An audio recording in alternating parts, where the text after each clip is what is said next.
আমিও ভাবি চুপ থাকব, কিন্তু পারি না। অভিমান করে বসি, বলে ফেলি 100টা দুঃখের কারণ। তুমি ধরে নাও তোমাকে নিয়ে অভিযোগ করছি। তোমাকে বোঝাতে পারি না আমার তুমি ছাড়া কেউ নেই।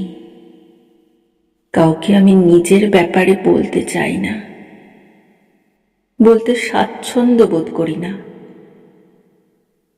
আমি চাই আমার সকল আর্তনাদ, চিনচিন বুক ব্যথার কথা, আমার হাসতে হাসতে গলা ভেঙে যাওয়ার কারণ, সবটা শুধু তুমিই জানো। কথা বলা মানুষ বোবা হয়ে গেলে কেমন দেখায়।